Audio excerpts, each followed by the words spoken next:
I want to tell you the schools in the 8th District wait in line to say, please let us be the next one that you nominate, because she's helped Crenshaw High School. She's helped a variety of schools from Fauché, Watts Charter School. A variety of schools have looked forward for that annual stipend. Through all of this innovation, she has time to work within the industry, and that she's on the board of directors of the California Grocers Association. She's also certified Grocers of California, and also on the board of the United Western Grocers Incorporated. And she currently serves as a member of the Coca-Cola Hispanic Advisory Council. She has done all those things, run a business, ensure that the community around her is taken care of. But we're most grateful for her, and the sense of a pioneer woman is that she has taken on a very tough job of providing well-served grocery stores in a community that is void of that service. And we're just so appreciative and wanted to honor today as our pioneer woman, Mimi Song.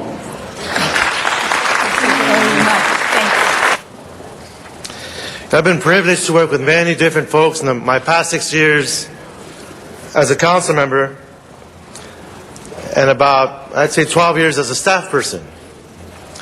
And much of what we do is about how we change our environment, our communities, for the sake of our children, for the sake of our families. And we witnessed this morning some tragedies that have been converted to energy that brings hope. It talks about how communities come together to talk about how it is that their community is about our most precious participants, which is our seniors, our working folks, our children. How gangs have become that element that creates fear, doubt, sucks the life of our kids, indeed takes them away from us. And so it's the small gestures and the big gestures that come together that make a difference. With me is Shirley Fierro, our Pioneer Women for Council District 1. And I'm recognizing Shirley because as a 76-year young person, she's done more than folks half her age. Joan Henenberger Pickett. Oh, come here. So I'm very pleased. I'm very pleased to make this Pioneer Woman presentation for Councilmember LaBonge. And again, I know he wanted to be here very much, but he asked me if I'd do it, and I was very pleased. Ms. Henenberger Pickett has been an asset to the Larchmont Village community in Tom's district ever since she founded and opened Picket Fences, a hip women's clothing boutique on Larchmont Boulevard in 1994. One of my staff members, Courtney Chesla-Torres, says it is really a great store. She shops there all the time. Maritza Prescott, who is my Woman of the Year, is exactly what we've been hearing other Women of the Year saying, a person who wants to give back to community and make a difference. And when you give back, you're actually giving more to yourself than you can imagine. She's been a community leader and a public servant. Countless community projects and proposals and initiatives. Maritza has worked diligently to not only improve the quality of life within her neighborhood and direct community, but also the entire city of Los Angeles.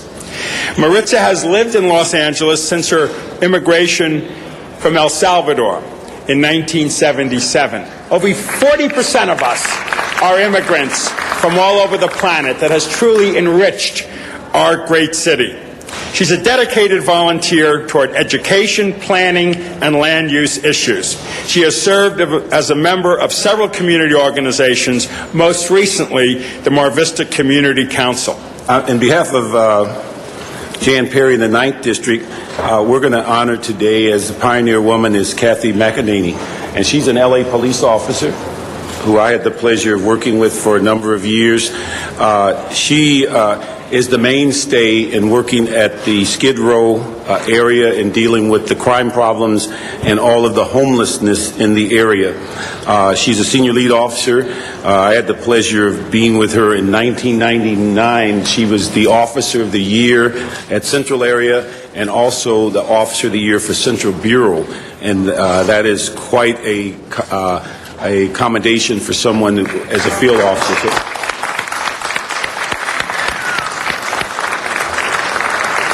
In between most of her field assignments, she took a little time off and went and worked narcotics to expand her experience. When I say time off, I don't mean time off. I mean that she went to work something other than patrol. But she also continued to work in the field. She's earned numerous awards in the department. She's been recognized as our community as a Citizen of the Year by the Chamber of Commerce. She received a Life Saving Award, another Chamber of Commerce award, and received the LA County Lights Out Award in 1996 for working with the police department. She is truly a blessed person in our disadvantaged community. She is really loved by the police department and all the community for cleaning up a really bad social problem and doing it in a compassionate way. I'm very proud to call Lorraine New my friend. I'm very proud to say the people of the 12th District are recognizing her today for her accomplishments and her caring and concern for the people of need in our community and recognizing her as our Pioneer Woman of the Year. Congratulations, Lorraine. She taught me to put the constituents first. She taught me that things that I may view as little things are big things for other people. And she taught me the importance of good housekeeping, taking care of my district, the district. And she taught me to be humble. And she taught me to be a man of the people. And she also taught me to come into the district office once a week to meet with anybody that wanted to come in. In Geneva today, I'm in the district office on Mondays and Thursdays, and I meet with anybody who comes in, a lesson that I learned from you. So it is with great honor, ladies and gentlemen, that I present to you a person that I think set me on the right course, where if you see me out in the street and people say, Councilman, I look them in the eye and I say, call me Herb. It's because of the lady to my left. Ladies and gentlemen, Geneva Cox, a great pioneer. My recipient today, Helen, and we named the Madrid Theater after you. I don't know if you know that or not. I know that. Madrid Theater in Canoga Park.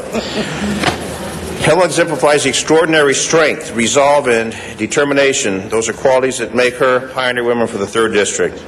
Helen Madrid Worthen is a native Angelino who has lived over 55 years in Los Angeles. She is a product of the LA area schools. Now, I want to emphasize, lived over 55 years in Los Angeles. We're not saying your age, but that you've lived here over 55 years. I've been away. I know. In addition to I know.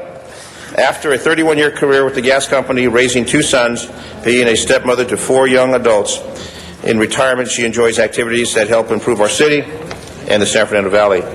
You can listen to City Council meetings as well as committee and commission meetings on the telephone by using the city's council phone system. In the downtown area, dial 213-621-CITY. In West LA, dial 310-471-CITY. For the San Pedro area, dial 310-547-CITY. And in the San Fernando Valley, dial 818-904-9450. Just follow the recorded instructions for the meetings we want to hear. And we invite you to address the Los Angeles City Council on any item on the council agenda, as well as during public comment. You may come downtown to City Hall or go to the Van Nuys City Hall and participate via video teleconferencing. And remember, you can watch all Los Angeles City Council meetings live in their entirety on Tuesdays, Wednesdays, and Fridays beginning at 10 a.m. On Sundays, you can watch the replay of all the week's meetings, also beginning at 10 a.m. Council Week in Review can be seen Monday through Friday at 9:30 a.m. and 6:30 p.m. On Saturday and Sunday at 9:30 a.m. Well, that concludes our program for the week ending March 30th, 2007. On behalf of Tom Kuwahara and everyone here at Channel 35, I'm Jack Popejoy. Thank you for watching, and please join us for the next Council Week in Review.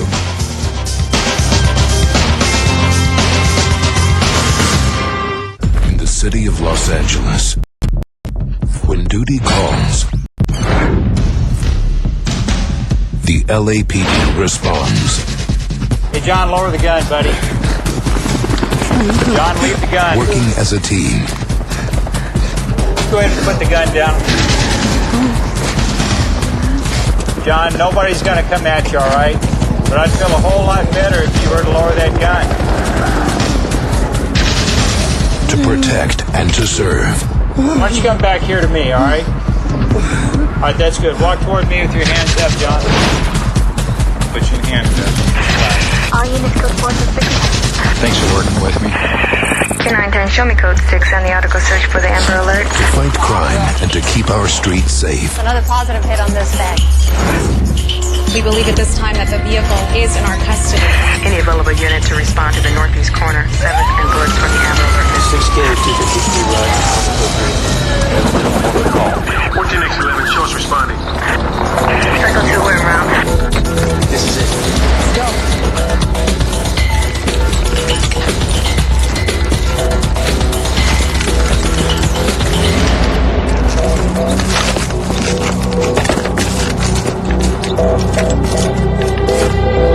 For the officers of the LAPD, it's all in a day's work.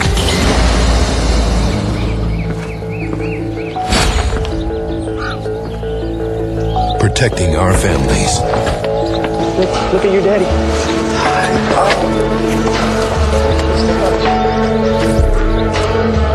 They take pride in what they do. Code from the Amber Alert. Missing child found and returned to parent. Suspect in custody. LAPD is hiring. Become a part of the team. Visit us at joinlapd.com.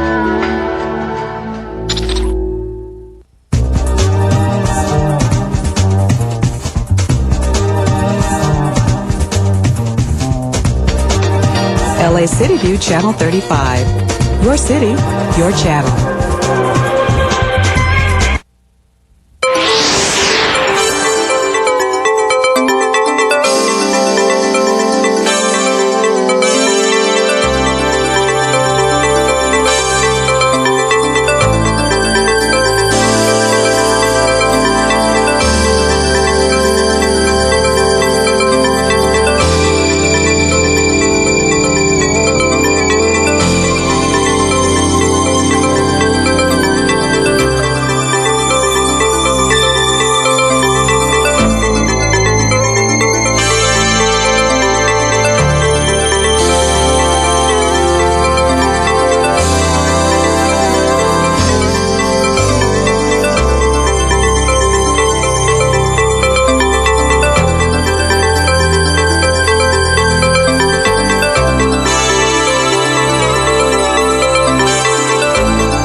council members Alarcon,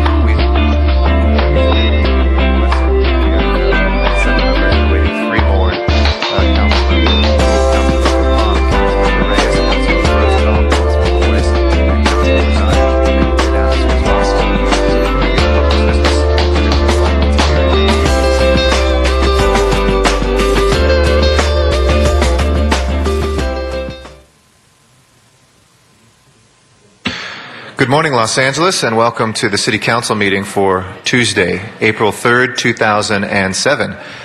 We are in the John Ferraro Memorial Council Chambers in room 340 of City Hall, where we meet every Tuesday, Wednesday, and Friday at 10 a.m., save for the first Friday of the month when we meet at Van Nuys City Hall in our effort to bring City Council closer to all Angelinos. We'll be meeting there this Friday, but otherwise we are here in Council Chambers downtown. Nope, not this Friday. Oh, we're in recess. I'm sorry. We're off this Good Friday, so we will not be in Van Nuys this Friday, but we usually meet the first Friday of the month in Van Nuys.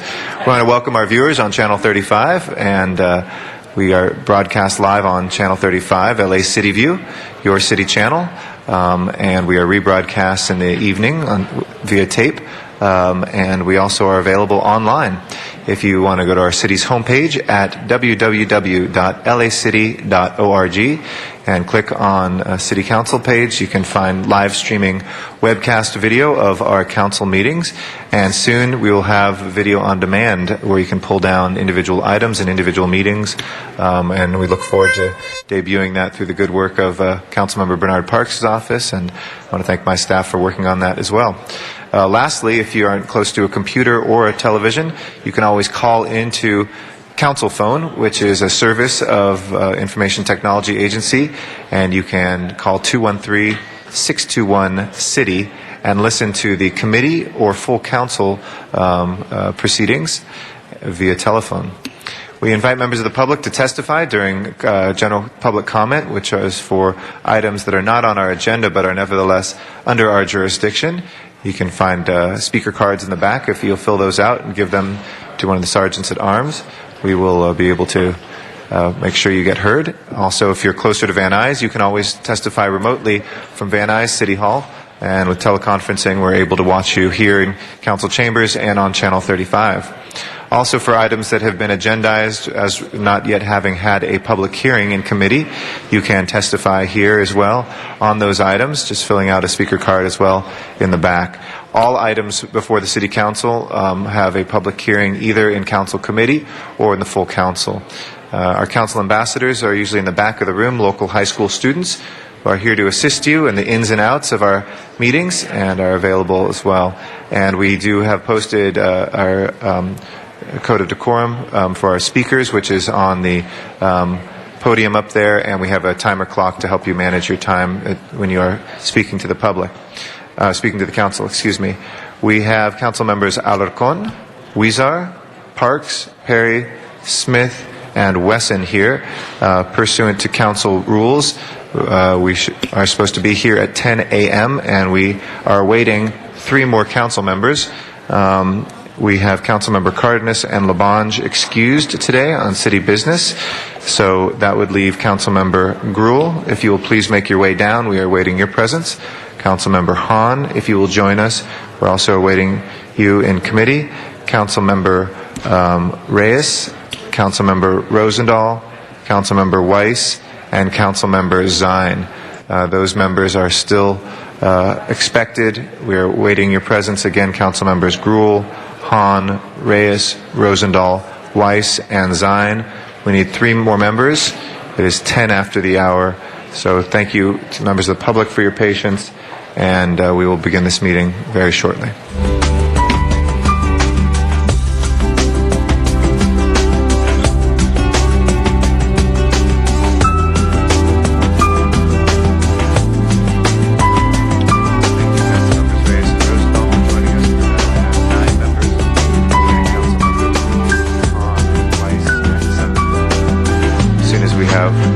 Councilmember Gruhl, Councilmember Hahn, Councilmember Weiss, or Councilmember Zine, we will have a quorum.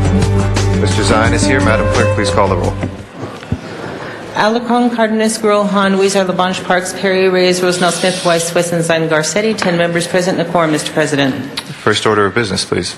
Approval of the minutes. Mr. Zion moves, Ms. Perry seconds without objection. That's unanimously approved. Next order, business. Commendatory resolutions for approval.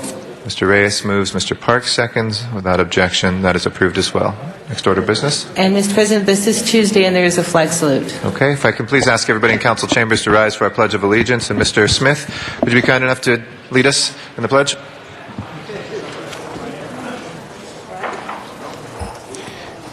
Ladies and gentlemen, please place your hand over your heart and repeat with me. I pledge allegiance to the flag of the United States of America and to the republic for which it stands, one nation, under God, indivisible, with liberty and justice for all.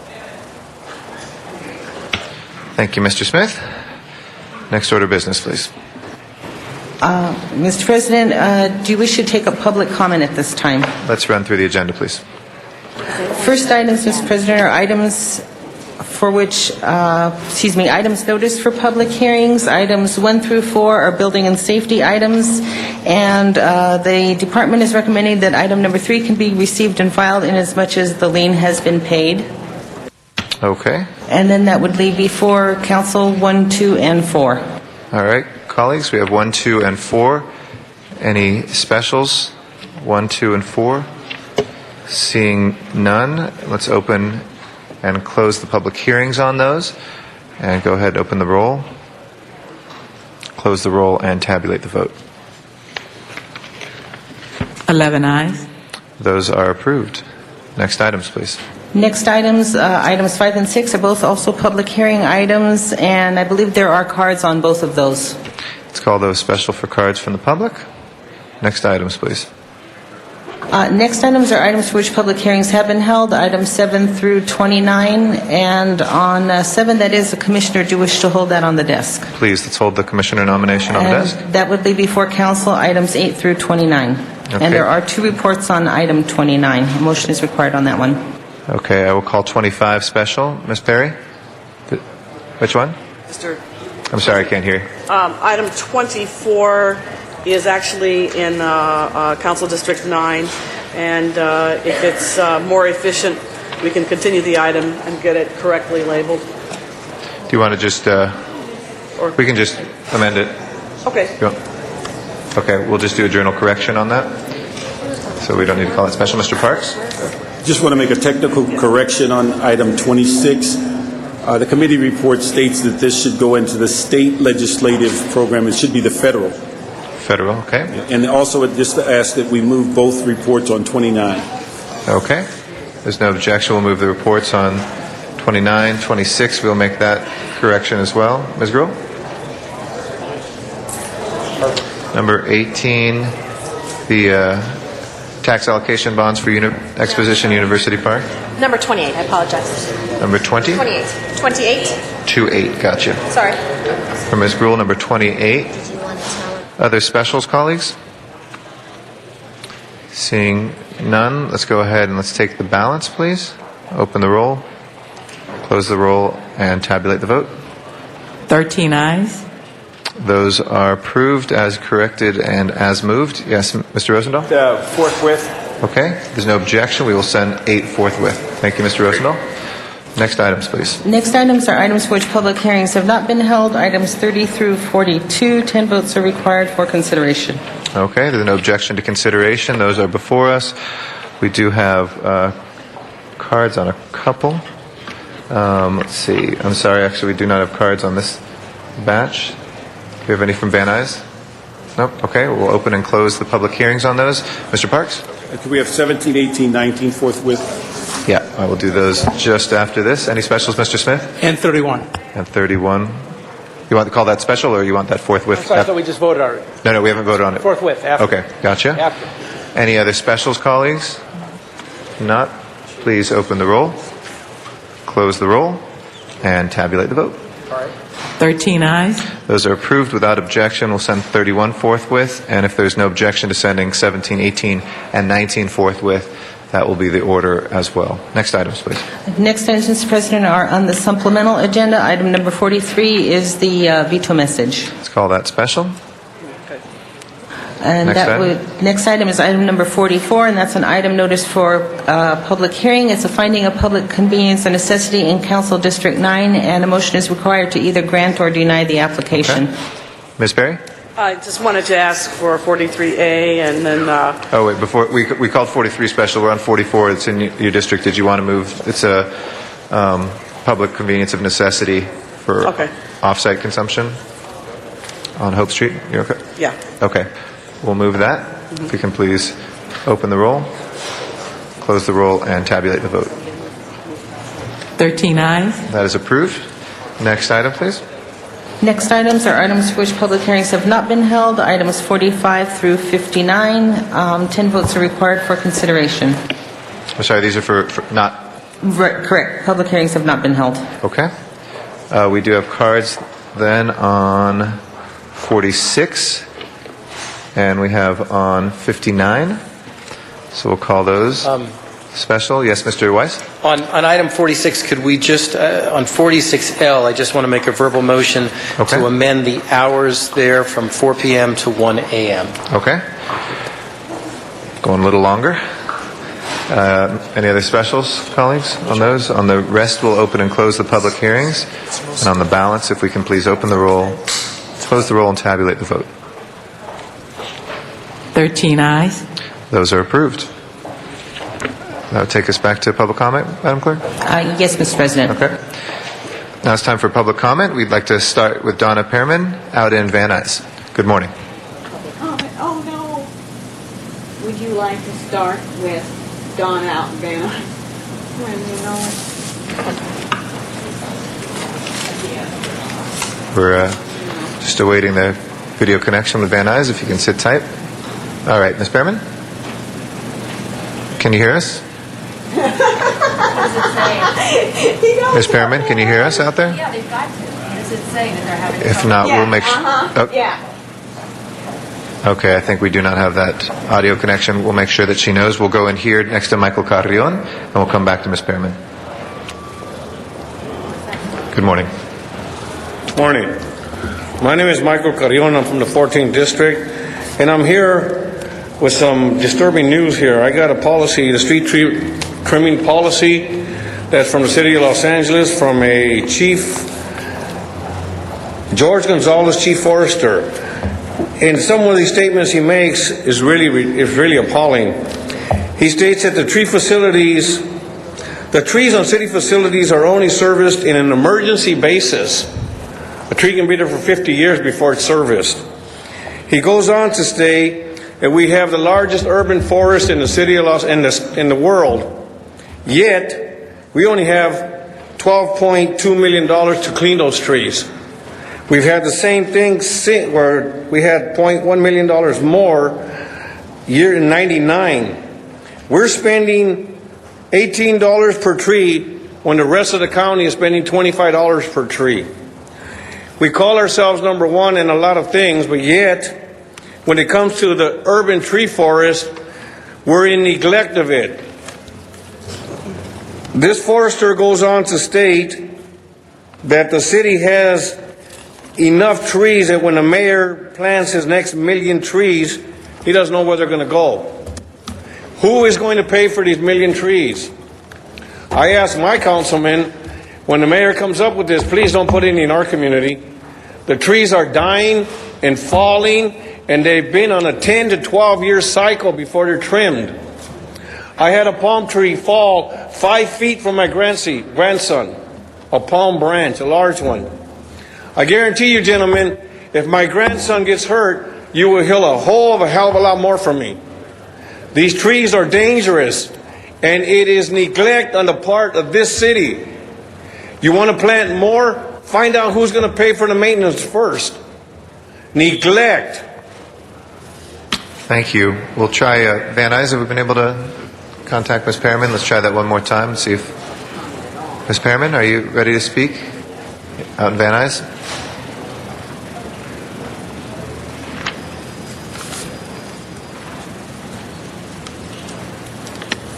Can you hear me out there? We can hear you. That's Okay. beautiful. Thank you. City Council, I still can't hear you, but hopefully you can hear me. Please, on Fridays, do public comment And city business before presentations, because people don't get to speak. City council, I was going to yell at you for passing look good, hard to enforce, dumb laws like the ban on smoking in parks. But now it looks I'll have to put that on hold and appeal for your help. Not for me, but for 22 families in Van Nuys. Miriam gave Mr. Cardenas the maps to give to you, who will be talked into, cajoled, swindled into moving. So their homes will be torn down and made it into elementary school. Miriam and I went to a meeting done by LAUSD. Believe me, that room was packed by families who did not want to leave the city. There are vacant fields and vacant buildings, but LAUSD really doesn't want to look at it. They want eminent domain. I feel they should have to bring this by city council for approval or hopefully disapproval. Miriam told me that eminent domain was meant to use after the war, like Europe did after World War II.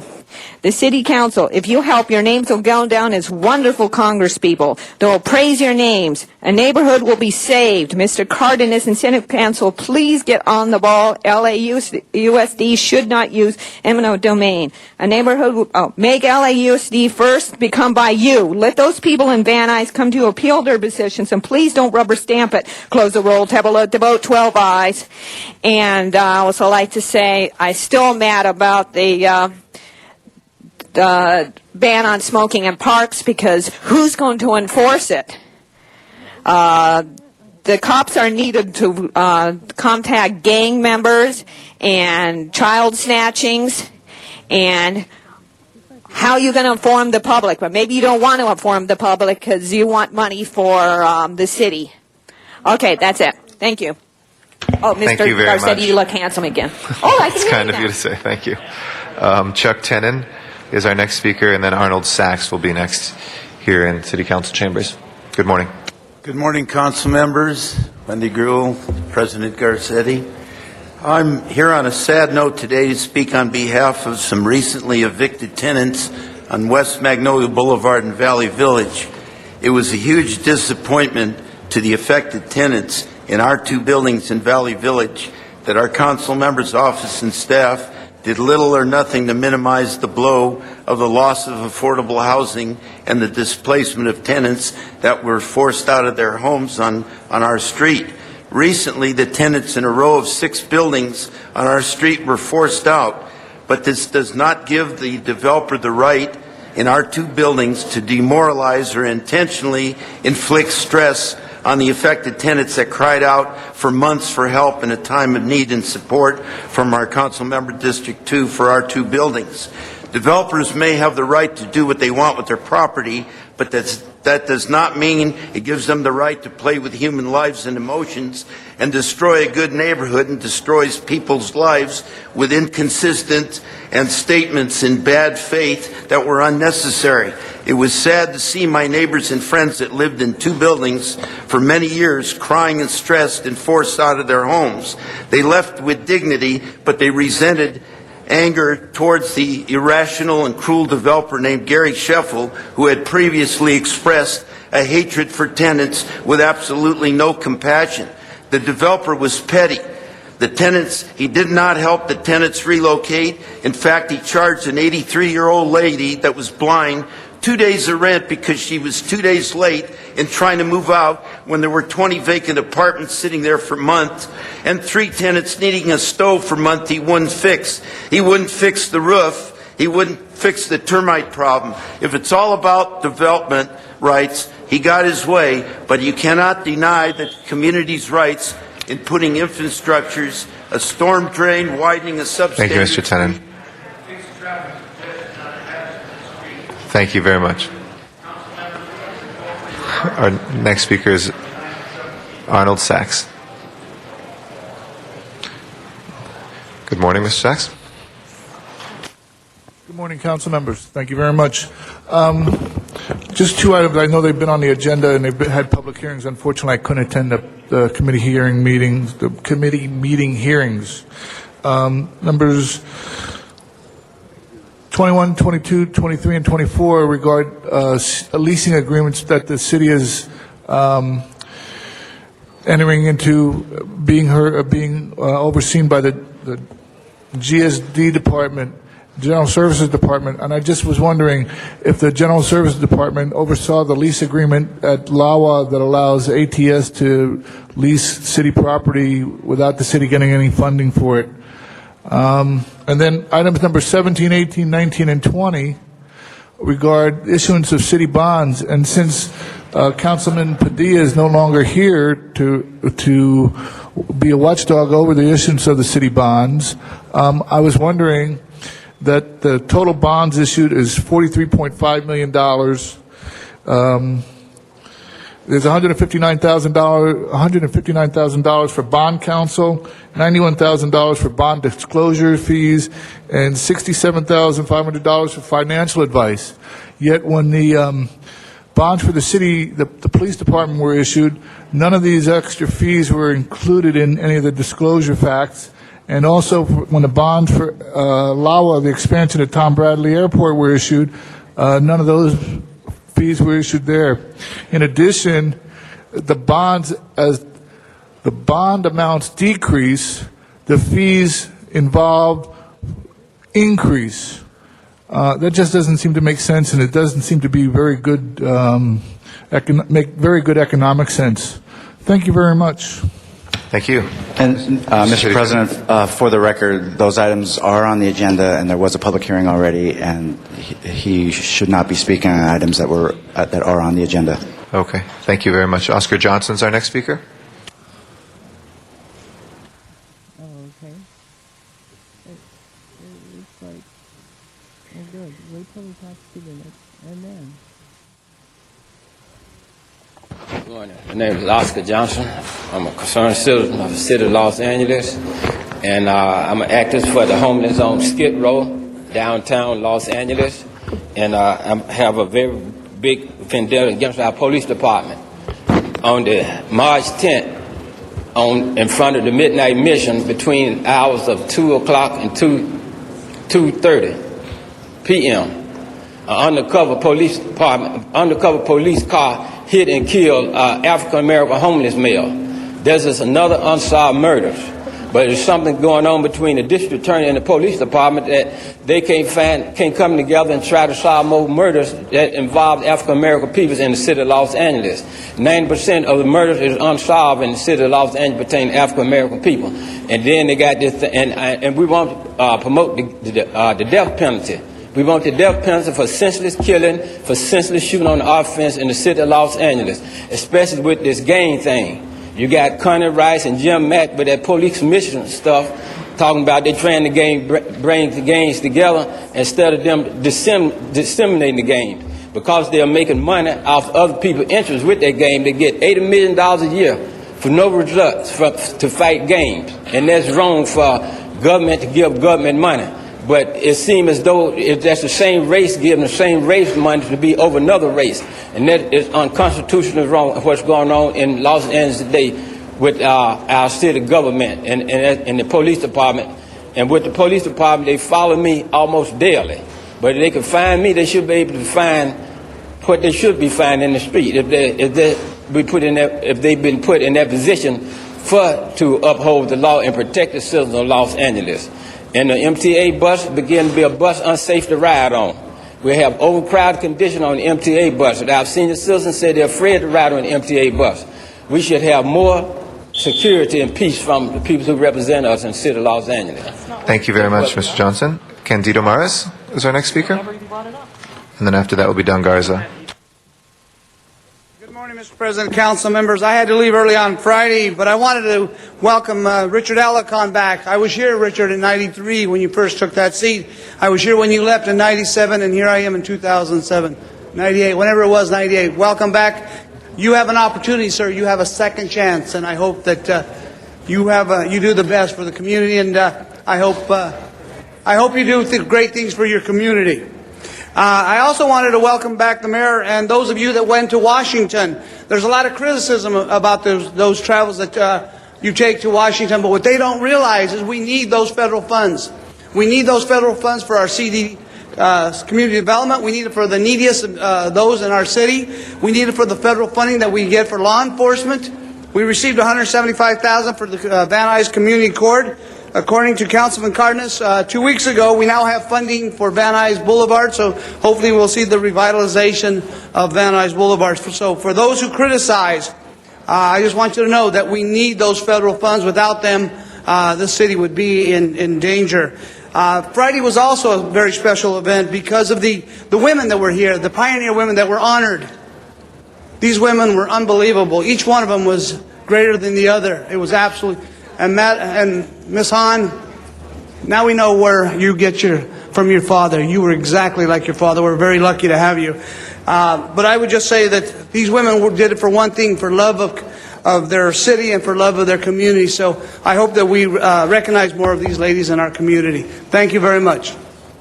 Thank you, Mr. Morris. Our next speaker is Don Garza. Then we'll go back out to Van Nuys for Sharon Brewer.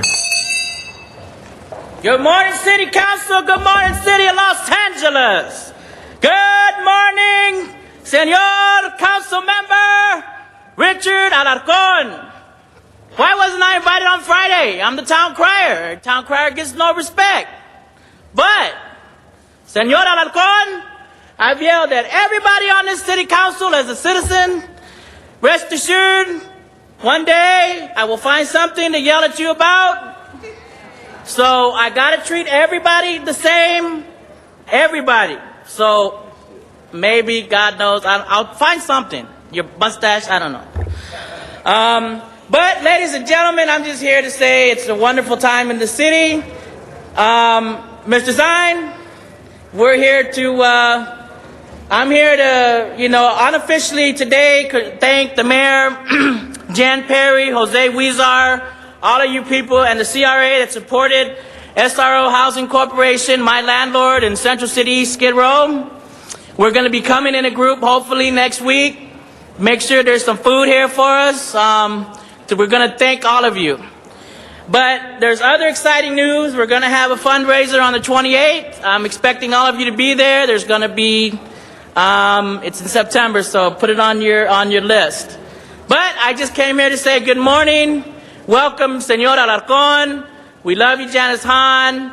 And yes, the mayor and all of you guys that went up there to Washington, D.C., I deal a lot in the homelessness issue, but I got to tell you, if you're bringing billions of dollars for economic development, that brings local money to solve the homelessness issues because you can't count on the federal government to do it.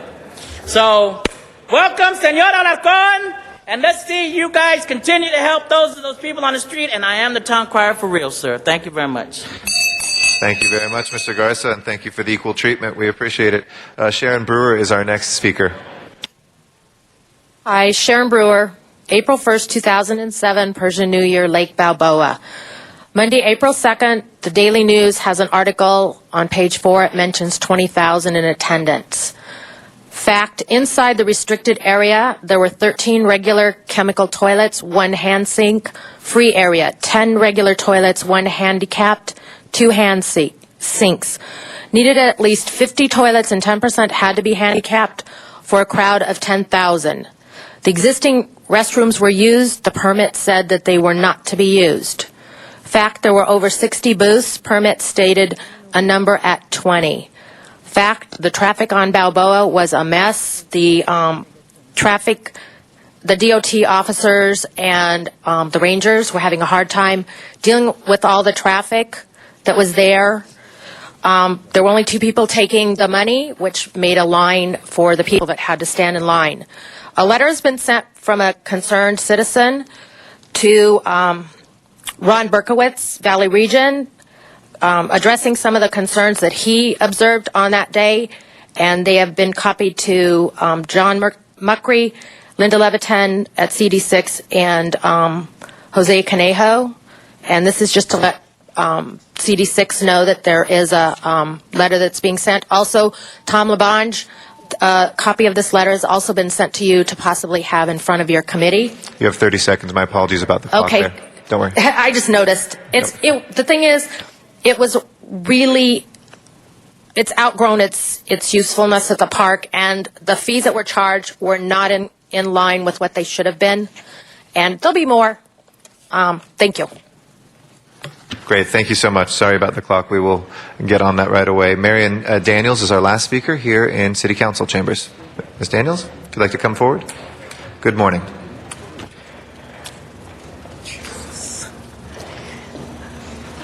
Go ahead. Good morning. My name, as you already have, I'm here to speak on behalf of working poor property owners. I'm one little lady with one house behind my house. I worked ever since I was 12 years old, never received any public assistance, tried to make a living so I could take care of myself in my old age. I purchased a piece of property where there's 2 on a lot. The little house that I'm renting draws an income of only $450 per month. The tenants are asking for relocation, and property is being destroyed faster than I can fix it up. I'm here before the council today to ask for just and reasonable ordinances for small property owners like me. I'm not a CEO. I don't run a business. I have one little house. The yearly income from that house is $5,400. If I have to pay $8,500 in relocation, I will have to sell my home and try to start all over again. What I'm asking the council to consider is do not judge all of us in the same bucket. I know there are slumlords and there are bad landlords, but I'm asking you to consider the good landlords who do not have all the resources. Thank you, Ms. And as Daniels. I leave you as lawmakers, I ask you to all read Isaiah chapter 10, verse 1. Thank you. Thank you very much, Ms. Daniels. We appreciate your testimony today. That closes our general public comment. If we can take up the first item, please. Mr. President, item number 7 is confirmation of Commissioner Ms. Mary Barrientos to the Quality and Productivity Commission. Okay, if we can ask our commissioner nominee to come forward to the table. And this came through which committee? Audits and Governmental Efficiency. Okay.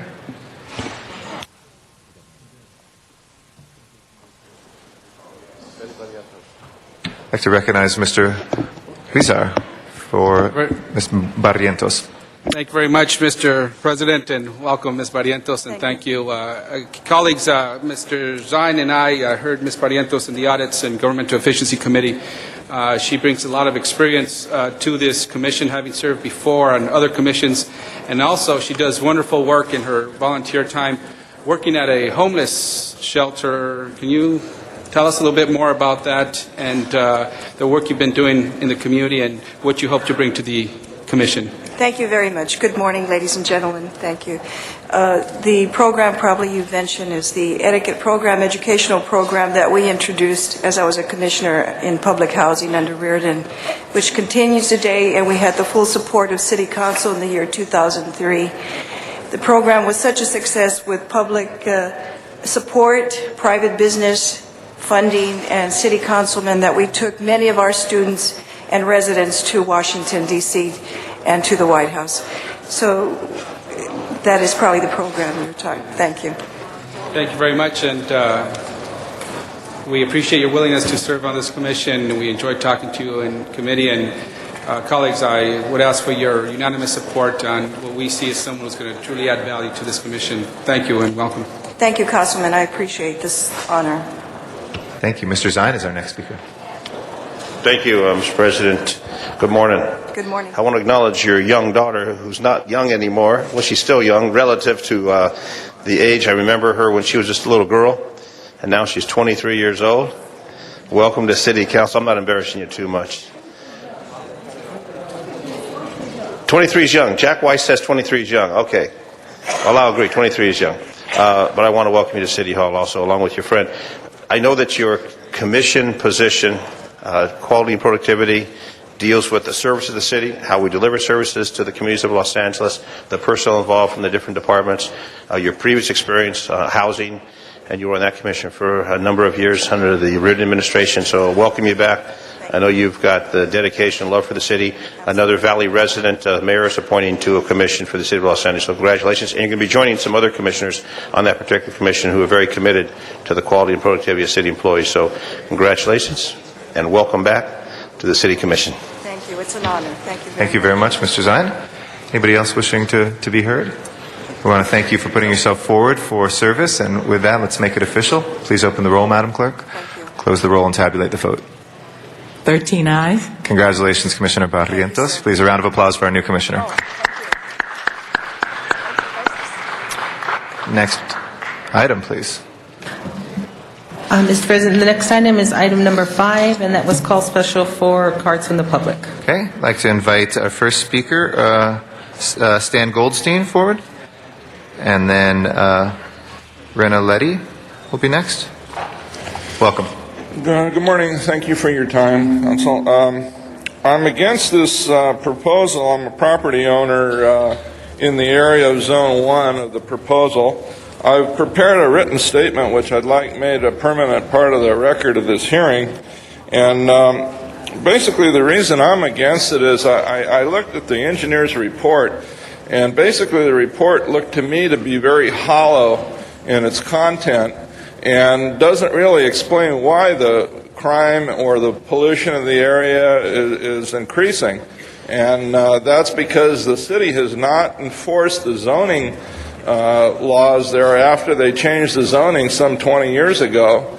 And therefore we have a lot of non-conforming businesses in the area, and it makes it almost impossible for owners of property to rent to conforming businesses if they're surrounded by non-conforming businesses, such as auto body shops and tattoo parlors and what have you.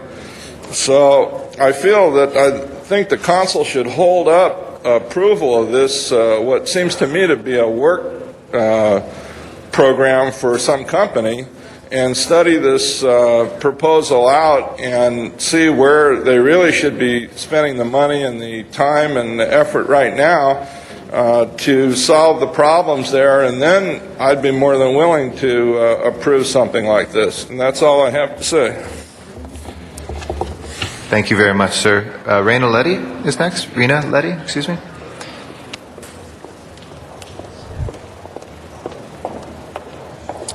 Good morning. My name is Rena Letty. I'm a consultant with Urban Place Consulting Group, speaking on behalf of our client, the Community Redevelopment Agency, and the North Hollywood Property Owner Steering Committee, which we've been working with for over 2 years to investigate whether a business improvement district would work in North Hollywood and whether there's interest.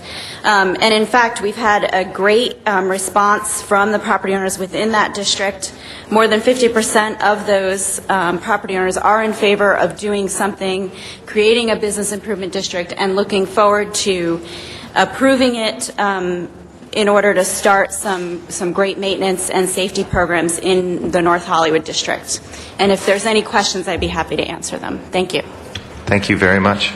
That closes our public comment on item number 5. Any council members wishing to be heard on this item? Seeing none, Madam Clerk. Mr. President, the ballot tabulation actually will be on the agenda tomorrow, and the only council action today was to close the hearing. Okay.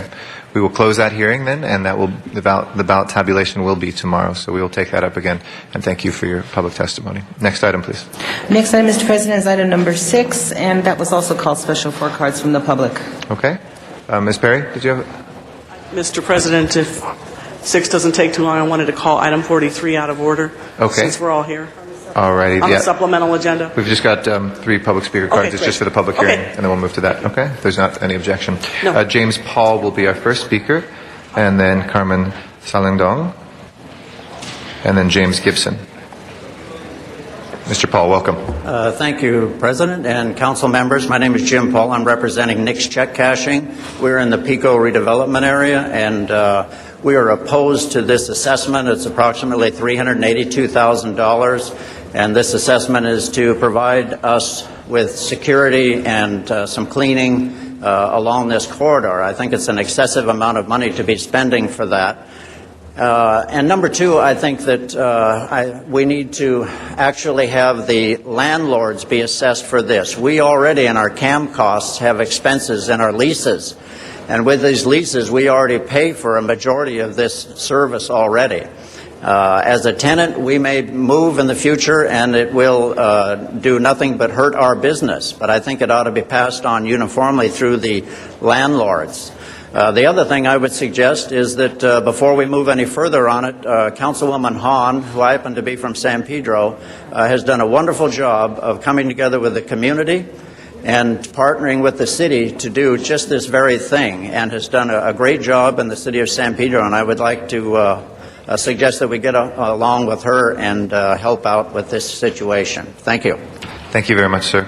Carmen Salandong is next, and then James Gibson will follow that. Welcome.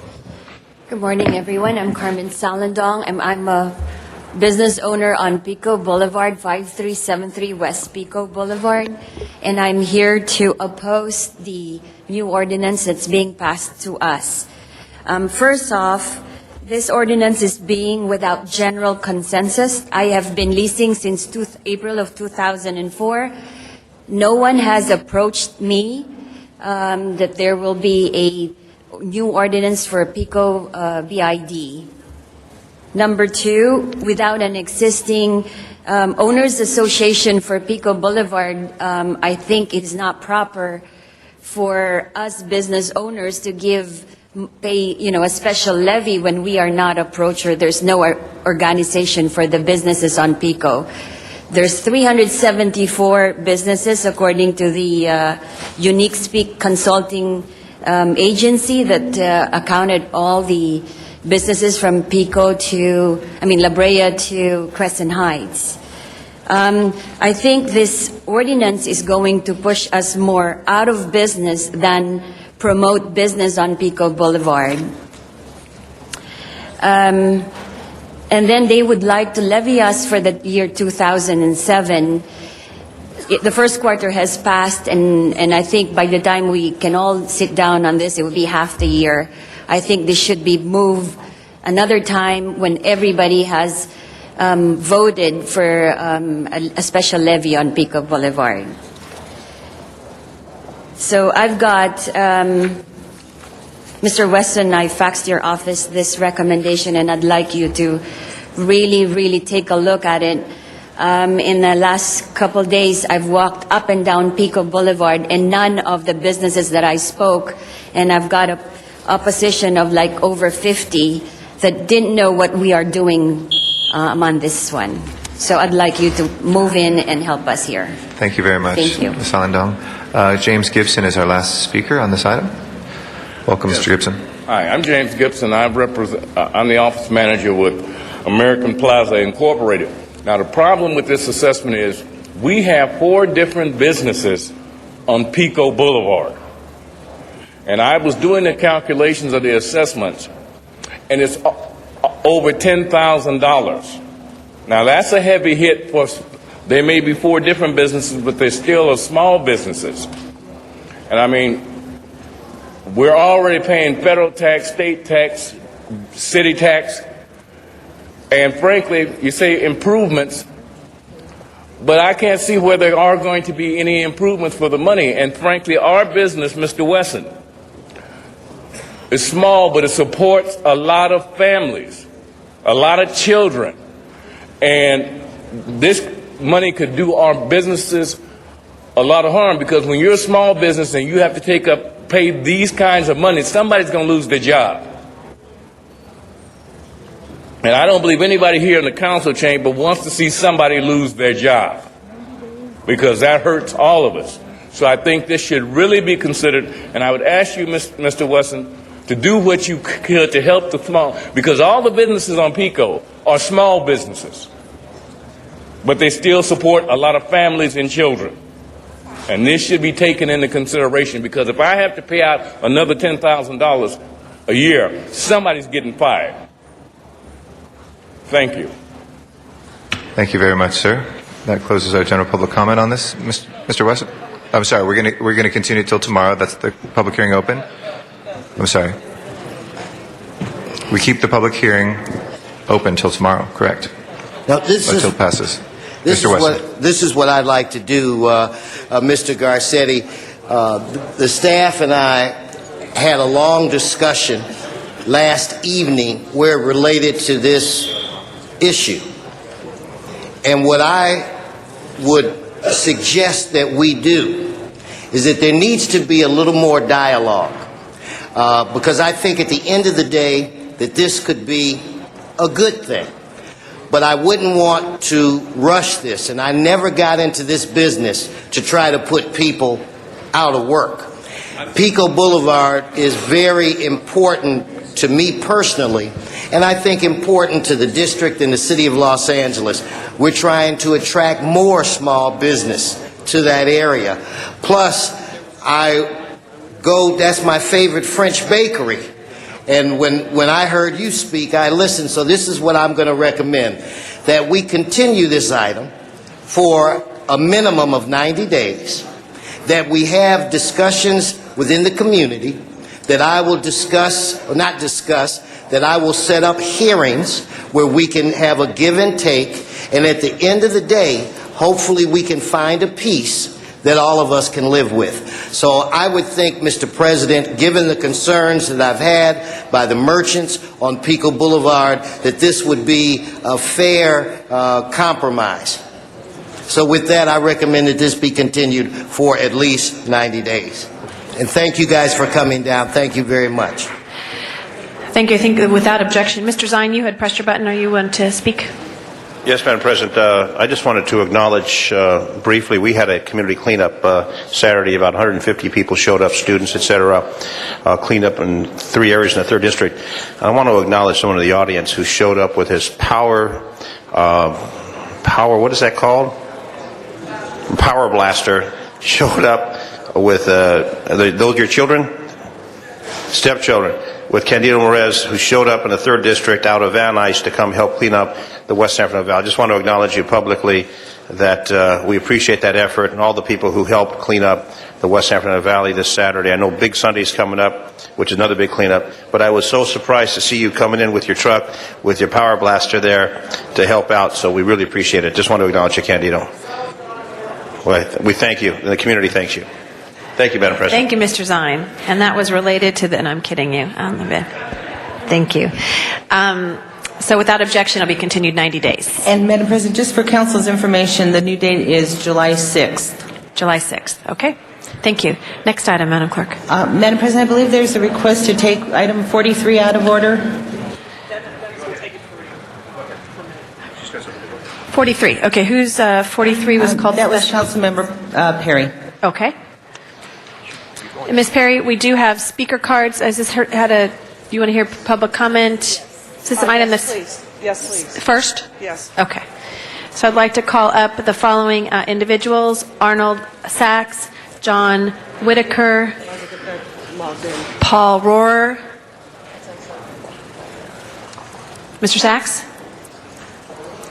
Okay, I don't see Mr. Oh, there he is. No, thank you.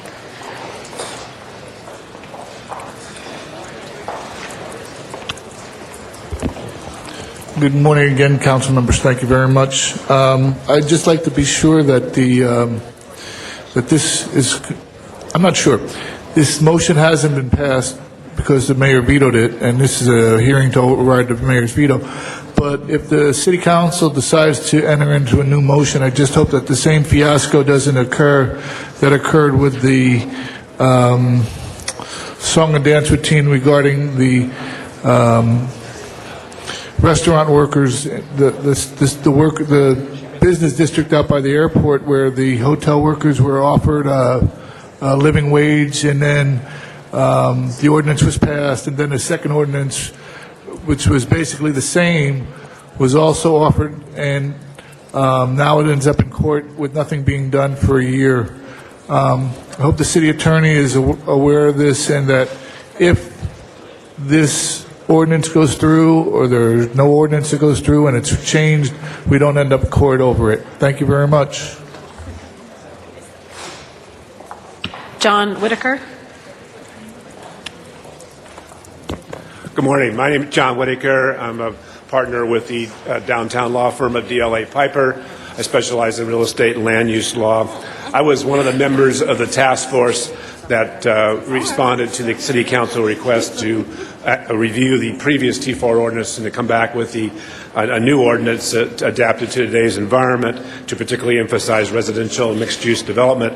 And that's the ordinance that you passed previously and is being considered today. Again, like most ordinances, this ordinance was the result of much compromise among the members of the committee, of the task force. The task force represented the City Council, the CLA's office, the CRA, City Council office, and the development community. It is most critical, above all, that there be certainty to developers and of projects in high-density projects in downtown. They're investing millions and millions, tens of millions of dollars in designs to create the projects, and they cannot afford to do that and wait till the end to see what the actual cost is going to be. So thus, an ordinance of this type is critical to creating certainty for the developers and their lenders. So I ask you to strongly consider the compromise, the solution that was put forward by the City Council office and the Mayor's office to resolve the issue at hand and to move this ordinance forward as soon as possible. Thank you. Paul Rohr, followed by Carol Schatz, Russell Brown, and then Don Garza. Thank you.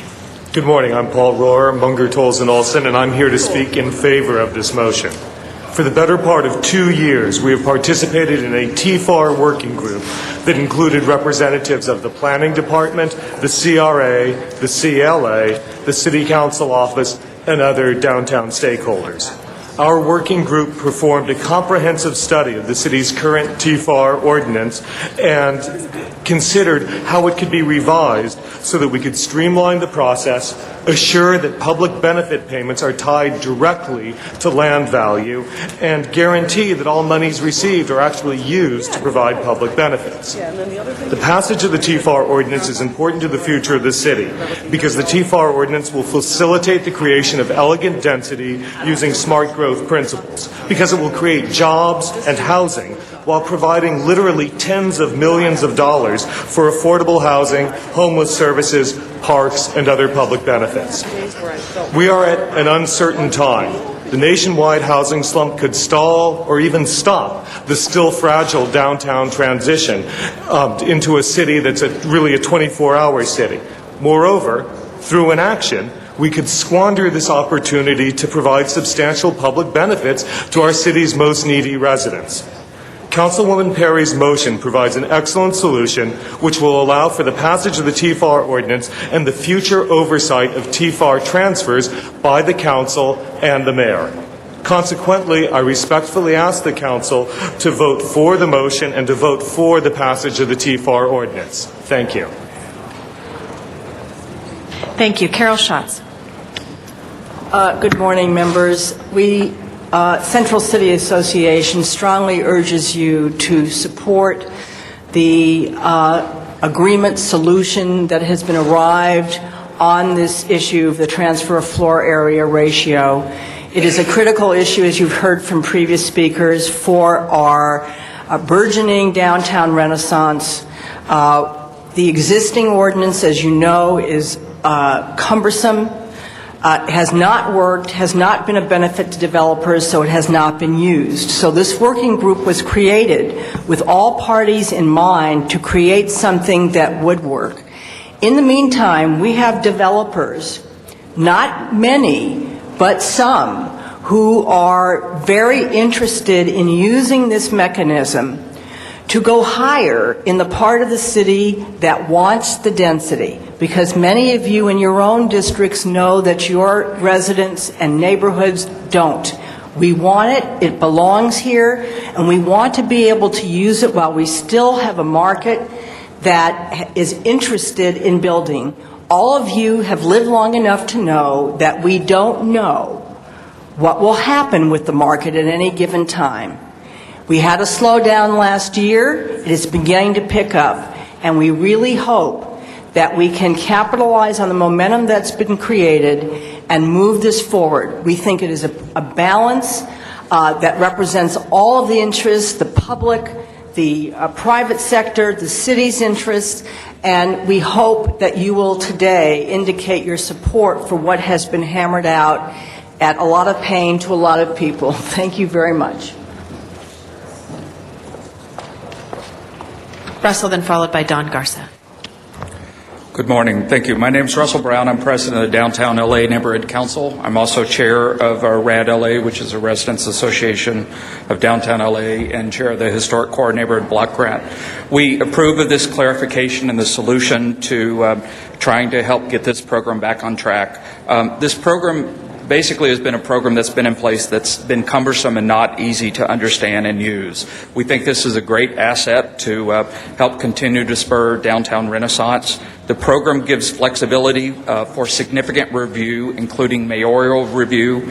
It's not uncommon that our planning committee hears 6 to 7 liquor license and restaurants and 3 or 4 high-rises a month. It takes 2 or 3 years to get to the advanced planning stage and another 3 or 4 years to build. So it's very important that the mayor and all the city departments register on the front end. We think this is a great way to create assets for downtown for green space, open space, transportation issues, and workforce and affordable housing. We work closely with the BID, the residents. I'm also speaking on behalf of Historic Cultural Neighborhood Council, and they approve this. We look forward to this being one more great program for downtown, just like LA Live, Grand Avenue, LA River, the adaptive reuse, and now the transfer of air rights to make a great community downtown. Thanks. Thank you. Don Garza.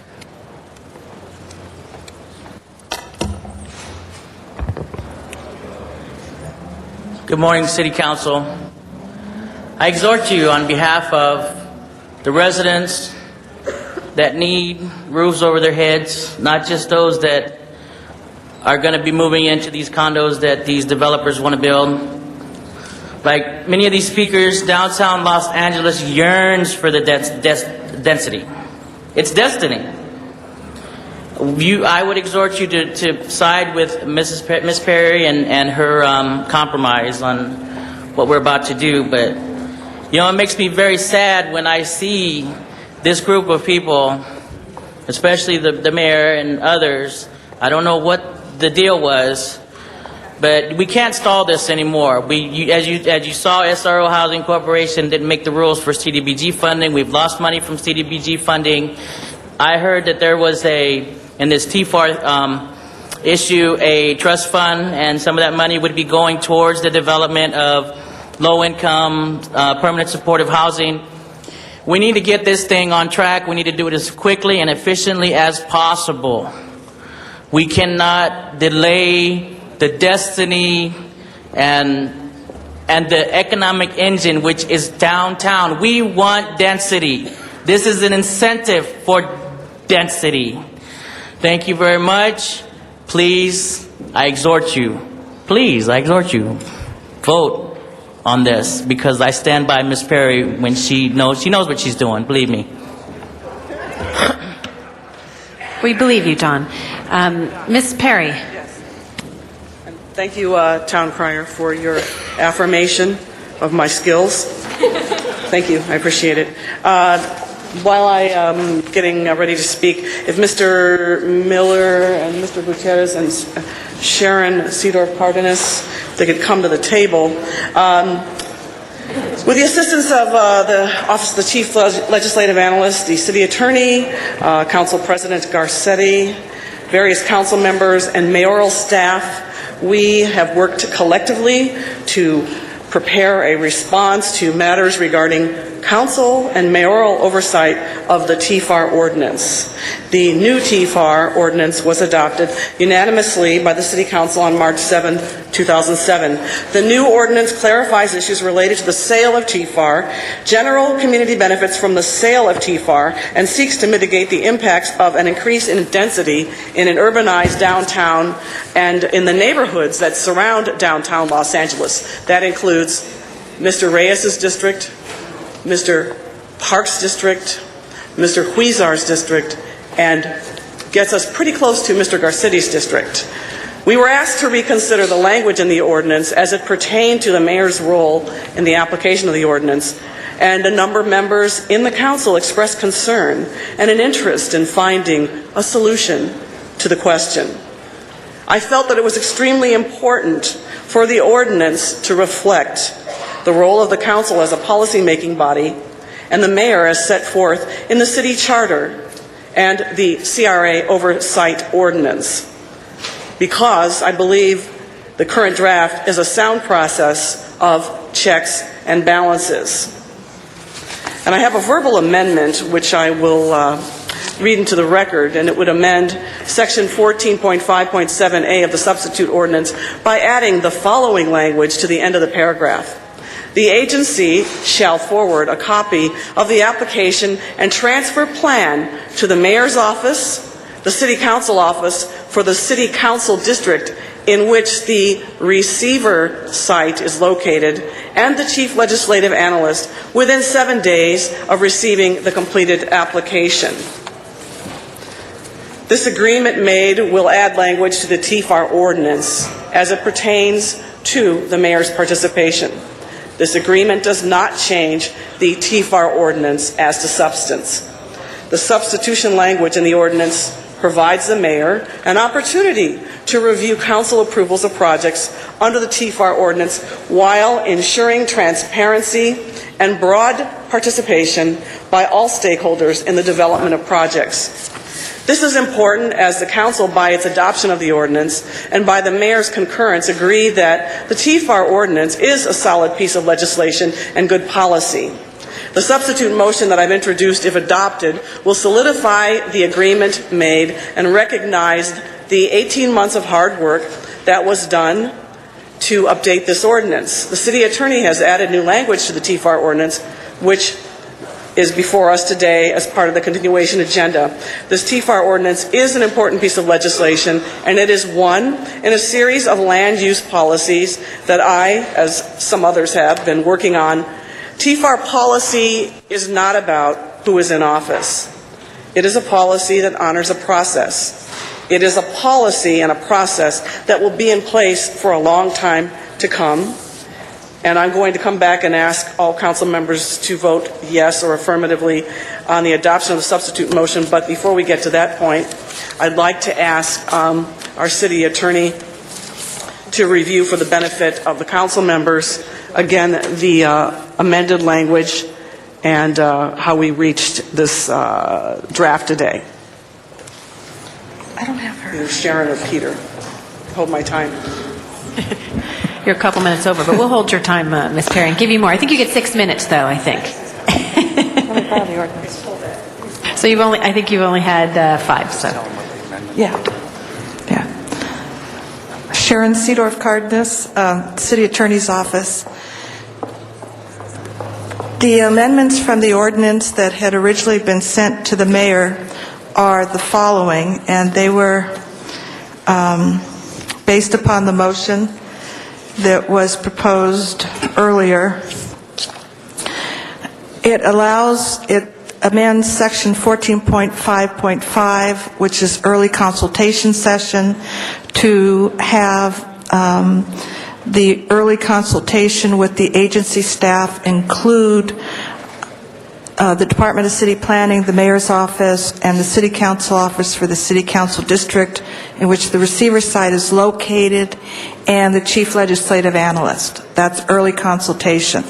Then under section 14.5.6A and 14.5.7A, both of those are the application processes. one for commercial industrial and one for residential. It would provide that once a completed application is submitted to the agency, that the agency shall forward the copy of that application and the proposed transfer plan to the mayor's office, the city council office for the receiver, where the receiver site is located, and the chief legislative analyst within 7 days of receiving that completed application.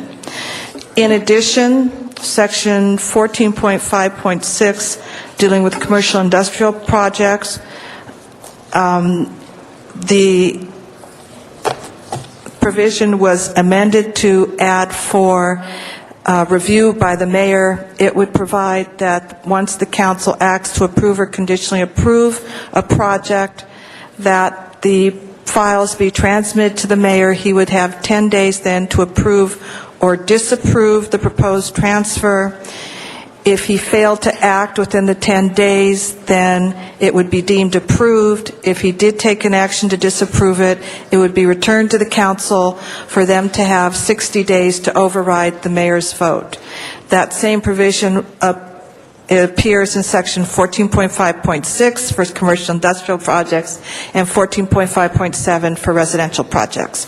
And that's the sum total of the amendments. Mr. Miller, did you have anything you wanted to add? Hold my time. No, I think that the proposed amendments do provide the council offices, in my office, with information early in the process, as well as the mayor's office, of course, and does provide the mayor's office with a review on council approvals. So. Madam Chair, I can press my button again if there are other speakers. No, there are no other speakers, Ms. Okay, Perry. great. And like I said, you have 6 minutes, so you do have more time. All right, so before us today is a substitute motion, and as I indicated earlier, we're continuing agenda items 43A, 43B1 until May 1st, 2007.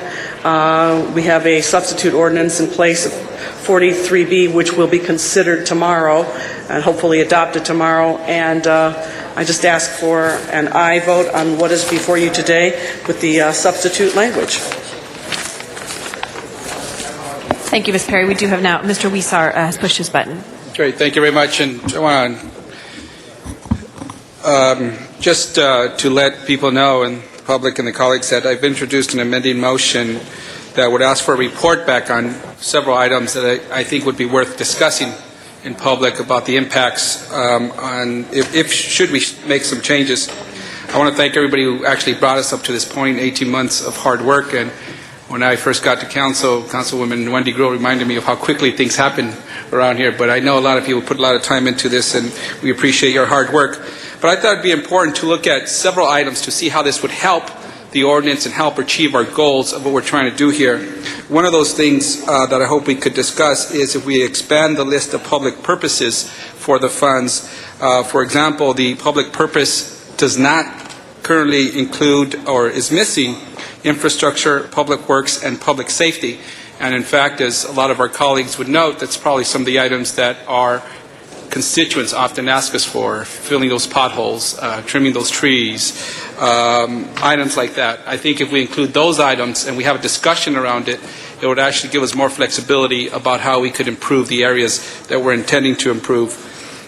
The other item I hope to explore and discuss, and not necessarily push, but just discuss, because I think it'd be a worthwhile discussion, is if we were to expand the area for receiving the funds from 2 miles to 3, what that would capture, what that would mean, and how we would benefit from doing that.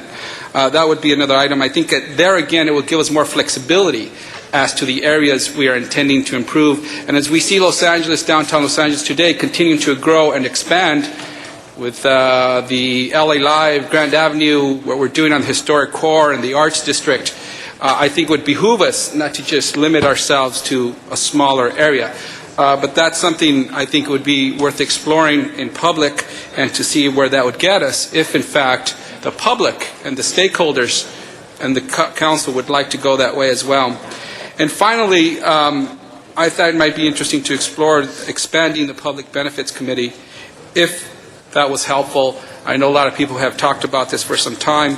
I did not want to slow us down today. I would like this ordinance to go forward today. But it would be interesting to see what would happen if not only the receiver and the donor of the sites are at the table making decisions, but the actual council members whose district may be affected. So, for example, if the convention center right now donates funding and it goes on a 2-mile radius and and the receiver site is in my district, I'm at the table. But that's a 2-mile radius for that receiver site, so that may affect, let's say, Garcetti's area, but Garcetti is currently not at the table. So I think it might be worth exploring what that would mean, and if the council actually would want to be at the table. I'm not sure. So those are just some items that I've been thinking about as we saw this. I want to let my colleagues know I didn't bring these up before because I didn't want to disrupt the progress, the discussions were taking place, but since we've unwrapped this gift that we saw and it's open, I think it would be a right time to explore it, get a report back, discuss it, but do it in a very collegial manner because I think we've done a lot to get to this point. It would not behoove any of us to disrupt what we've done up to this point. So thank you. Thank you, Mr. Huizar. Ms. Perry. So thank you, Madam Chair. Just wanted to move to approve the substitute ordinance with the amended language, and I hope that I read this. And this, I think I read this once. No, you didn't. Yeah, I did. I'll read it again. But continue agenda items 43A and B, 43A and 43B1 until May 1st, 2007. And again, we're presenting a substitute ordinance in place of 43B, which would be considered and adopted tomorrow. Okay? And this is under instruction from the city attorney to read this language into the record. Thank you very much, Ms. Perry.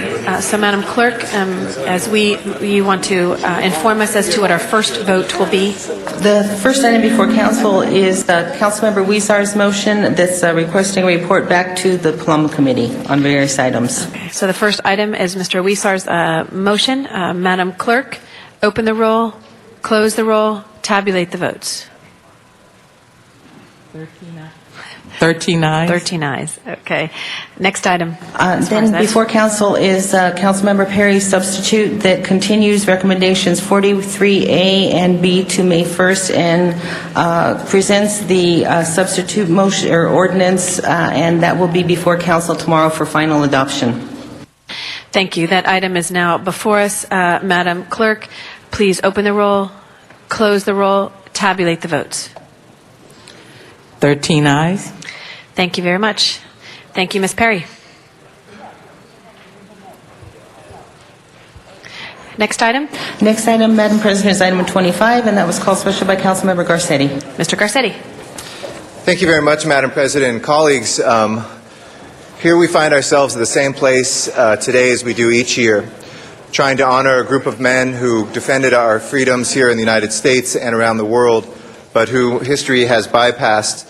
Members of the Filipino community and Filipino American community, veterans who fought in World War II when over 65 years ago President Franklin D. Roosevelt ordered Filipino soldiers into service in the United States Armed Forces in the Far East, which was known as USAFFE, USAFE, under the command of General Douglas MacArthur during World War II. More than 120,000 Filipino soldiers were trained and organized into 11 Army divisions for the defense of the Philippines, which was then an American colony.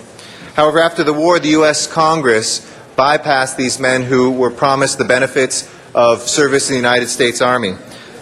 I have with me here a photograph that I keep on my desk of my grandfather.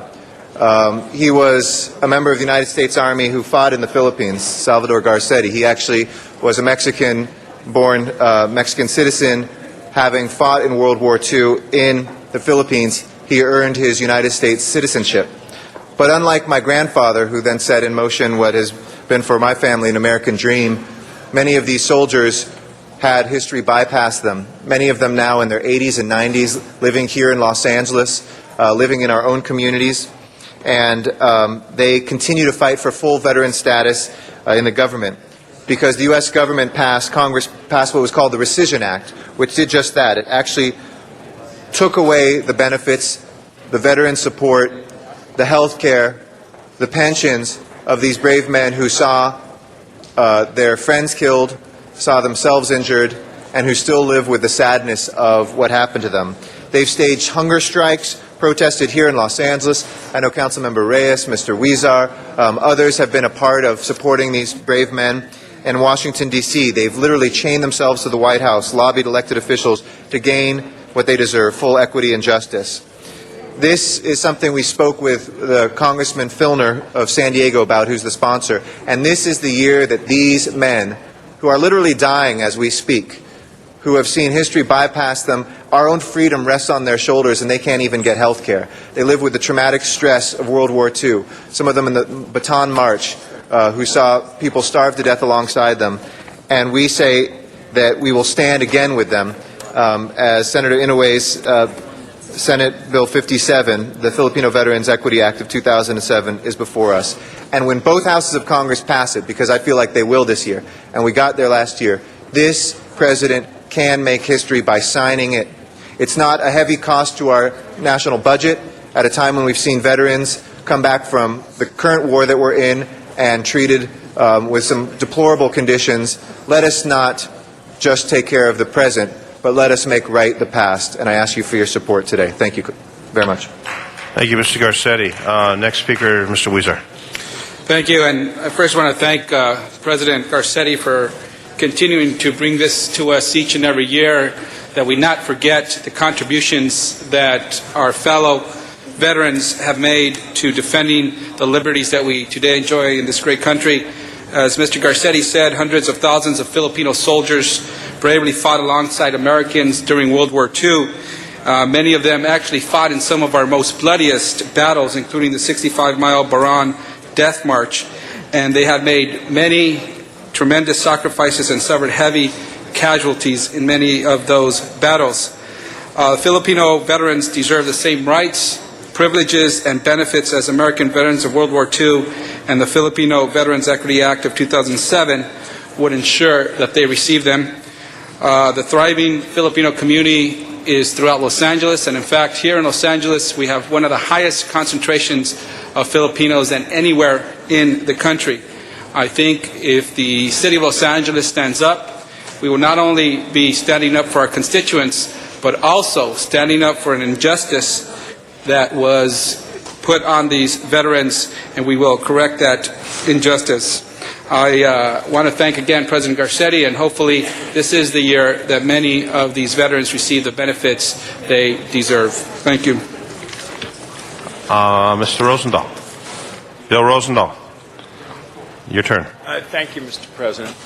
Having been in Manila, in the Philippines, and knowing the commitment in World War II that the Filipino community did for the United States and supported us, and they are one of our strongest allies in the Pacific.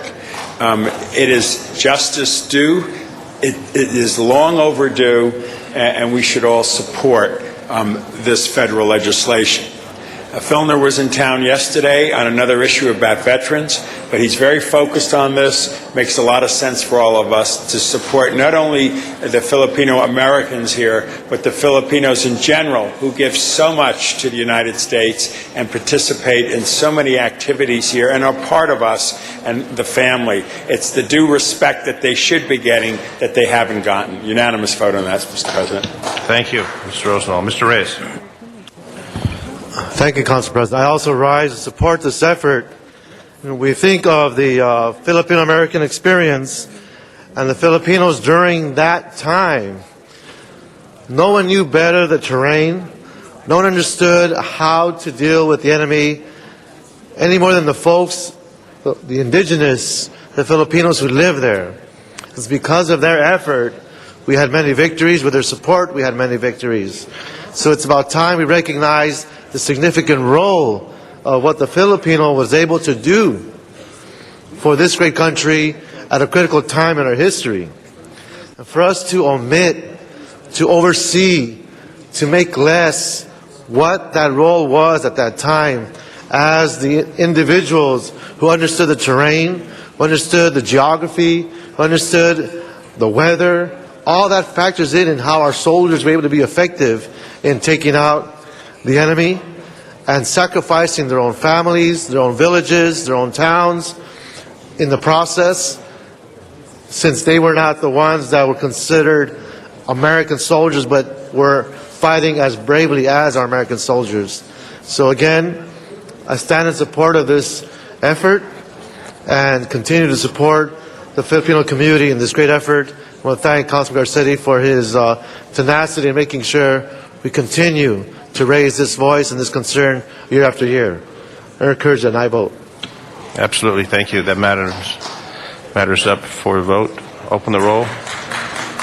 Close the roll. Tabulate the vote. 13 ayes. Good, thank you. And we'd like to send, Madam Clerk, number 25 and number 26 forthwith, please. I'm sorry, 25 and 56 forthwith, please. And then next item on the agenda, please. Next item is item 28, and that was called special by Councilmember Gruhl. Councilmember Wendy Gruhl. Thank you very much. Mr. Zine, I know we've had a public hearing. If I could ask that we open the public hearing. We have two speaker cards, I believe. They've been submitted. We're looking for them right now. Okay. Well, I know who they are, so I will ask them if they've not filled out the cards or they're not there. We will make sure you have them. If I could call up Lisa Sarkin and Barbara Monahan Burke. The cards aren't here. Okay. Dale, do you know where the cards If we got cards, we'd like to bring them forward, please. Okay. Right. We'll make sure that they fill out those cards. I'm not sure where they disappeared. Go ahead. Okay. Hello, my name is Lisa Sarkin. I represent the Studio City Residents Association on this appeal. I'm here representing the more than 2,000 households of the SCRA. The height of this development will adversely affect the entire neighborhood, residential neighborhood. The height is repressive. It's 52 feet, and it will set a dangerous precedent for Studio City. We have raised many issues that the City Attorney's Office has rejected. Early this morning was the first time I knew about these rulings. We disagree with the City Attorney regarding SB 1818 allowing very low-income units within this development. SB 1818 clearly allows a 10% set-aside of units for moderate-income families, not very low income, in a condominium development. The state law, as recently stated by the City Attorney's Office, is the only law we can use here in Los Angeles. We are not supposed to be using the draft ordinance that's been presented by the Planning Department. Please grant my appeal of this development as presented because it is not within the state law of the SB 1818 rulings. And if I have any time remaining, I'd like to reserve it for rebuttal. Thank you. We have two cards I found, Lisa Sarkin and Barbara Burke. Hello, I'm Barbara. Excuse me, hold on a minute. City Attorney has a comment. And this is a fair hearing item requiring the council members' heightened attention. Go ahead, please. I am Barbara Monahan Burke, community advocate for Studio City. I live at 4223 Wilkinson Avenue. The California Ordinance SB 1818 is the prevailing ordinance on density bonus in the City of Los Angeles. Any draft ordinance by the City of Los Angeles shall not be allowed to be used. SB 1818 allows only moderate income for sale affordable units in condominium projects. These start at 10%. This is the intent of California SB 1818. Through CD2 and Wendy Gruhl, Councilmember Wendy Gruhl, we have asked to review the footprint of this building and architectural plans. The process has neither been timely nor transparent. With both the developer, we have not received any proposed plans, and the city attorney, we received the ruling by them only early this morning, too late for research and rebuttal. The public health, safety, environment, and historical designation of the Little Brown Church in this area were not adequately addressed or mitigated, yet the Planning Department approved the MND. The 52-foot height of this building is unacceptable. The Neighborhood Council even put conditions on this building, but in the process, it just says Neighborhood Council Advisory has approved this. That is not correct. The standards of many stakeholders in Studio City shall not should not be at the expense of just the profit of this developer. The 52-foot height is not necessary to include the affordable housing units in this project. I thank you for your consideration. Thank you. Councilmember Grue. Thank you very much, Mr. Zine. If I could have staff come up to the table. Thank you.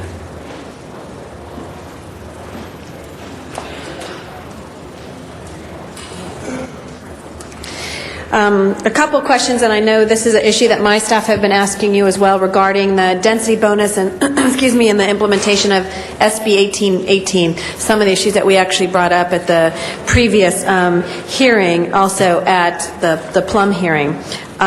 Could you please address whether the applicant used the wrong method to calculate the density bonuses? Also, are there different rules for apartments versus condominiums? And maybe I'll just go with those and come back on some of the others before me. If you could hold my time, Mr. Zine. Maya Zaitsevsky, Planning Department. What the applicant applied for was a 20% density bonus under SB 1818. They set aside 5% very low-income units, and that ended up to be 3 very low-income units, and they asked for one concession, which was the 9-foot increase in height. And this is consistent with SB 1818. They were saying that you can only do moderate income units with condominium units, and that's correct. We're not disputing that. But if you're doing very low or low income units, you can do either rental or for sale. And that's the law provides 4 ways for financing these units, and it's called out in Section 65915, subsection C1. And it says mortgage financing assistance programs, mortgage insurance programs, or rental subsidy programs. So I think it's pretty clear that for very low and low income units, you can do either for sale or for rent. Sorry, when you talk about, in the previous sentence you said very low was not for condos. How do you differentiate between? No, you can do, moderate is only condominiums. If you're doing moderate rate units, it can only be sold as condominiums. It can't be used as rental. If you're doing very low or low units, they could be either for sale or rental. Or rental. And does SB 1818 require an applicant to demonstrate the need for a height incentive?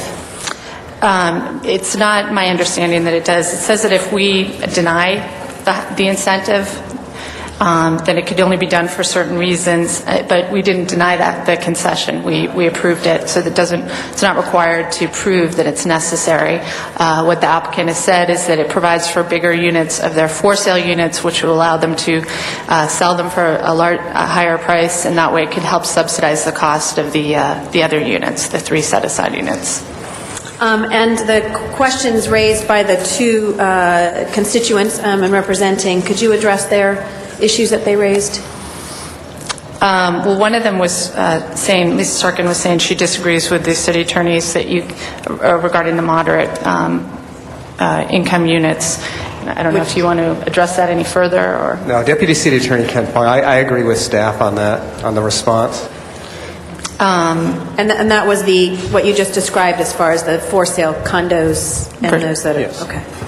Yeah, and then as far as the height, like I said, they said this was necessary to provide for their market rate units that allowed them to, if they sold them, they could provide for the very low income units. And this was approved by the neighborhood council, the height increase, and it was discussed in the MND. So I don't know what more to say about that, the height issue. They did try to mitigate it by having it step back where it's adjacent to the R1 uses, and so that it's not as perceivable from the rear, but. And colleagues, and I've talked to my constituents who've been very, very active on this issue, and our new members of our neighborhood council that will be sworn in, I think, in a couple of weeks. It's a difficult case, and particularly for me on Moore Park and the giving density bonuses for that and height density for this part of Moore Park. If this was a policy question, I would be able to say, let's grant the appeal and move forward. We've had several conversations, and unfortunately, SB 1818 took a lot of the control we have locally on some of the land use decisions, which I'm a big proponent of local control on land use decisions. And this has been a challenge with the implementation of SB 1818 and how we in Los Angeles kind of have lost some of that control in these areas. And so we have, I know, peppered you with many, many questions, and Ken smiling, on this issue, both in the appeal hearings and in Plum as it's gone forward. And so, you know, the city attorney's office, even a few minutes ago, has advised us that if we don't approve this or deny the appeal, I guess in this instance, that we'd be violating the state law in SB 1818. Is that correct? Yes, that would be correct, unless the city is prepared to make findings that there's a health and safety reason why you cannot grant the concession or the incentive. But I don't understand. I understand we don't have those findings. You researched that we do not have those findings. Well, if staff had those findings, obviously they probably would have made them, but they don't have those. And I know that there was quite a bit of dialogue in the Plum Committee hearing by Mr. Weisar and Mr. Weisar, Mr. Weiss, and Mr. Reyes about this issue, and trying to, and my staff was present, to see if there was a way in which we could deny the appeal. And what we've heard today, much to our chagrin, and I know that the constituents would like to see this continued because they just got some of the answers to their questions last night, but this is the last day, unfortunately, for us to act. So reluctantly, I think our only option, based on the city attorney's advice, is to adopt the Plum report that's before us. Thank you. Item's now up for the vote. Open the roll. Close the roll. Tabulate the vote. 12 ayes. Thank you. Next item, please. Next item is 46A through M, and that was called special for cards from the public, and 46L was amended previously by Councilmember Weiss. We have a speaker, Donna Perman, on number 46. In the valley, if you can please connect to there you go. Okay, yeah, hi. I'm glad you got to this. I miss Zuma Dog, by the way. When seeing over here all these fees, when the city needs money, you make special fees for events like the Los Angeles Leather Collections, Cesar Chavez, a Venice Fest, a block party, and Valley Greek Festival. Is this a feel-good, hope you get reelected measure? Where does the money come from? Will there be problems with parking? The police are needed for these events. Do we pay them overtime or give them another time off? Do we have a huge abundance of money events to pay for these events? It is revenue, but does it really benefit the local taxpayers, or just another, or certain people get a handout? So I would look at these over again. I really don't think the city can afford this. Okay, thank you. Thank you. Arnold Sachs? Arnold Sachs?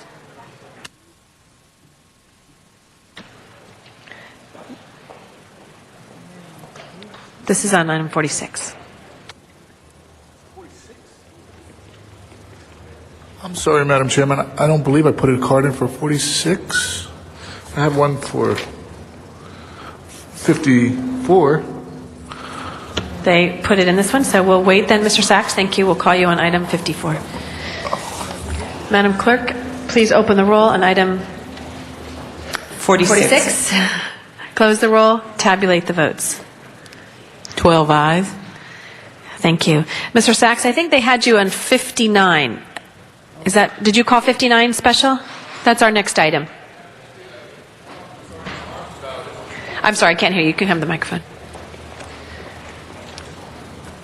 No, ma'am. I talked to the Sergeant at Arms about it when the items were called for vote, because it was included as an item that hadn't been heard in hearings, and I think they called it at 59, but I pointed out that I had put in a card for 54, and that was the item that I had wanted to be heard on. But I don't know if I can We can do that. What we will do is we will reconsider item 54 to have your Thank you speaker very card. much. And your 4s and 9s look the same, so make. Thank you, Madam Clerk. Open the roll on item 59. Close the roll. Tabulate the votes. 12 ayes. Thank you. If we could reconsider item number 54. Madam Clerk, open the roll, close the roll, tabulate the votes. 12 ayes. Thank you. Mr. Sachs, on item 54.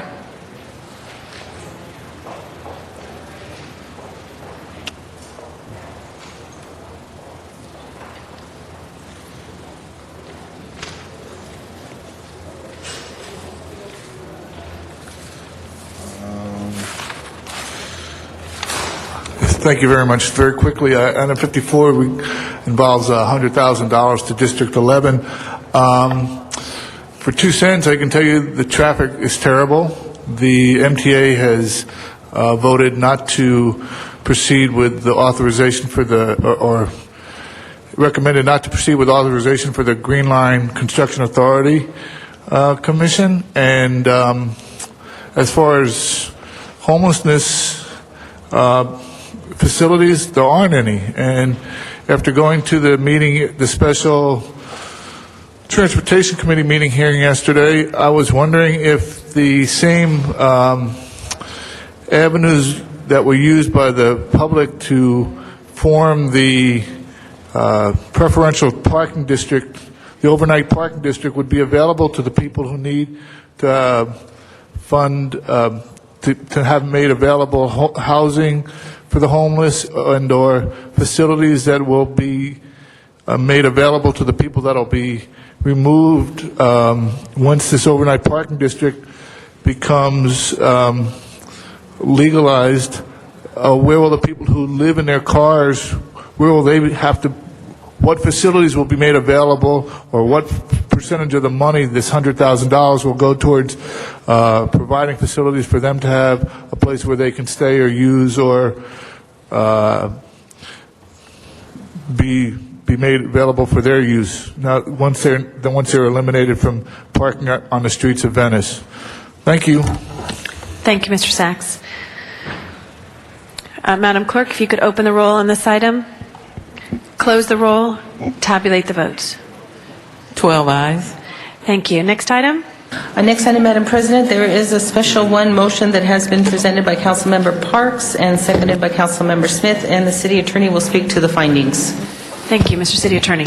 Thank you, Madam President. I'll recite the facts as presented to me by the maker of the motion for the Council's consideration of the adequacy of the findings.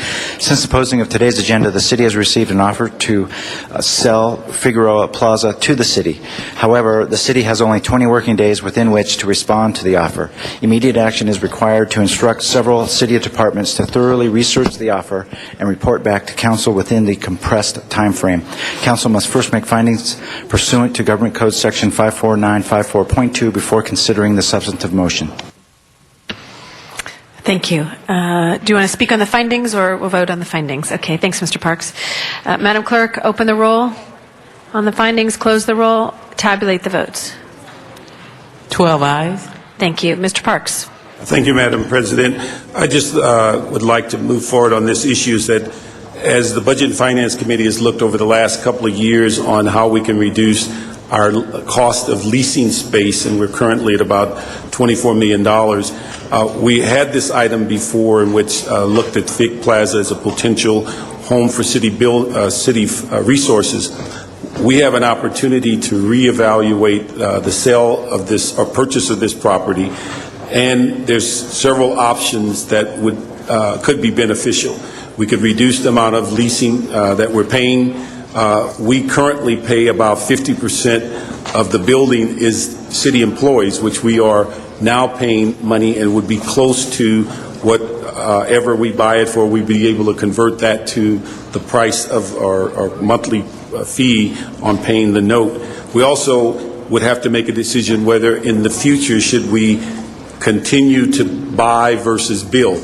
And those are the kind of options I think we'd be asking the CLA to come back and tell us, not only is this deal a good deal, but should we be setting a course to continue reducing lease costs in the future.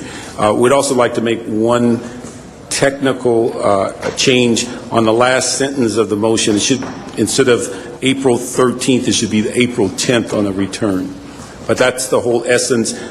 We had a right of first refusal. We'd like to be able to get the most information as we can to make that decision before it goes on the market, and we only have a very short time to do that, and so that's what the motion is asking. Thank you, Mr. Parks. Seeing no other members on the queue. I'm sorry, yes. Madam President, just for clarification, that was an instruction for the city clerk to place it on April 10th agenda? We are asking for the, yes, where's Jerry? Yes. On the April 10th agenda. Thank you, Mr. Parks. And Madam Clerk, open the roll on this item, close the roll, tabulate the votes. 12 ayes. Thank you. That item will appear on April 10th. Next item, Madam Clerk. Council has motions for posting and referral. Those will be posted and referred. The excuses on the desk. Councilmember Zine requests to be excused Tuesday, May 1st and Friday, May 11th for city business. Those meet council policy. He will be excused. And also, Councilmember Zine requests to be excused Friday, June 22nd, Friday, July 13th, July 24th, 25th, and 27th, June 26th, 27th, and 29th. Those are all for city business, and they all meet council policy. Wow, okay. You will be excused and you will be missed, Mr. Zine. Councilmember Smith requests to be excused June 5th, 6th, and 8th for personal business. That means council policy. He will be excused. Councilmember Carnes requests to be excused Friday, June 29th for city business. That means council policy. He'll be excused. Councilmember Weston requests to be excused Wednesday, April 18th to leave at 11:30. A motion is required. Mr. Rosendahl moves. Mr. Smith seconds. And Councilmember Perry requests to be excused Wednesday, May 9th for city business. That meets council policy. She will be excused. And that clears the desk. Thank you. Do we have any announcements today? Yes. Can I move two items forthwith? Would that require a reopening of the item? No, just to let us know which Item ones. number 20 and 43, amendment number 1, please. Those items will go forthwith. Thank you. Any announcements today, colleagues? Any adjourning motions? Yes, we have adjourning motions. If we could ask everyone to please rise.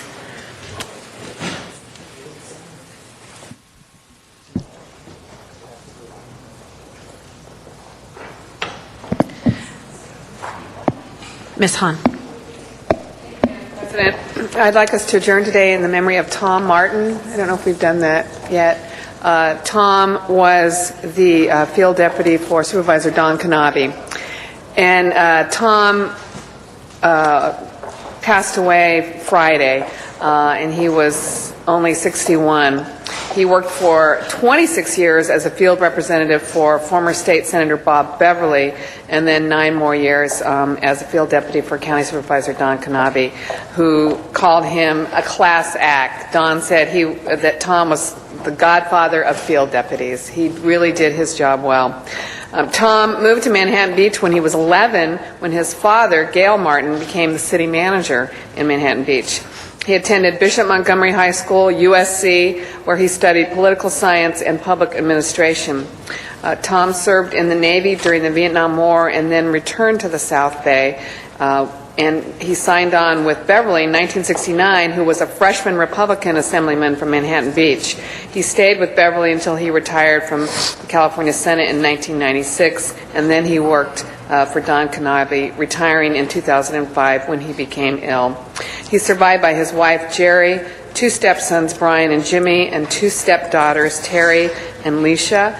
Memorial services are scheduled for April 21st at American Martyrs Church in Manhattan Beach, and the family has asked that donations be made in Tom's honor to the 1736 Family Crisis Center or the Los Angeles County Junior Lifeguard Program. And any of us who had any interaction with Tom knew that he really was the epitome of someone who was in public service, someone who always put the constituents' need first. And if you had a problem anywhere in that supervisorial district, Tom was the guy to go to, and really just a good soul, and we're really going to miss him.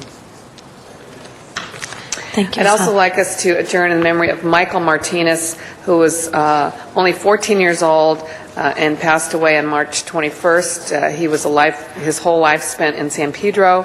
He attended San Pedro High School, where he was active in the ROTC program, and he's survived by his parents, Don and Rafael Martinez, 2 sisters, Cassandra and Alexandra, and 12 cousins. Thank you, Ms. Hahn. Mr. Parks. Thank you, Madam President. I'd ask that we adjourn in memory of Roy Lee Richards, who died Thursday, March 29th. He was a member of the Power of Love congregation under the leadership of Bishop Turner, but where he made his greatest impact on the community, he was responsible for gathering literally millions of dollars of food for their annual community day. Because of he and his wife, thousands of families were fed. He was very community-oriented, always provided valuable service to the community, and his service would be held on Saturday, April the 7th at 1 p.m. Also, I'd ask that we adjourn in memory of Vicki Carnes, Associate Director of El Nido Family Centers, who died unexpectedly on Sunday, March 4th. She was a member of the staff for over a dozen years, serving first as a program director for San Fernando Valley and Antelope Valley sites. 2001, she became the division director for the agency's program addressing child abuse prevention and treatment, parenting, education, and early childhood education. In 2002, Vicki supervised all programs managed and interfaced with the agency funders. She was an avid reader, enjoyed doing research. She leaves her husband of 20 years, Dr. Earl Carnes, who she met during her studies at University of Southern California, where she received both a master's and a doctorate degree in counseling psychology. Ms. Perry. Thank you, Madam Chair. Today, I would like to adjourn in memory of Mrs. Ping Yi Wu. Mrs. Ping was a very loving, compassionate, and caring wife, mother, grandmother, and friend who passed away at the age of 90. In her passing, she leaves behind her 92-year-old husband, Hak-Wa Yi Wu, sons Peter, Shu, Jack, and Charlie Wu. Charlie is a member of the Historic Cultural Neighborhood Council and just stepped down as president. She was also the proud grandmother of Cynthia, Simon, Sam, Jeffrey, Justin, Christopher, Calvin, and Kelly. She will be missed, but never forgotten, and I believe that Mr.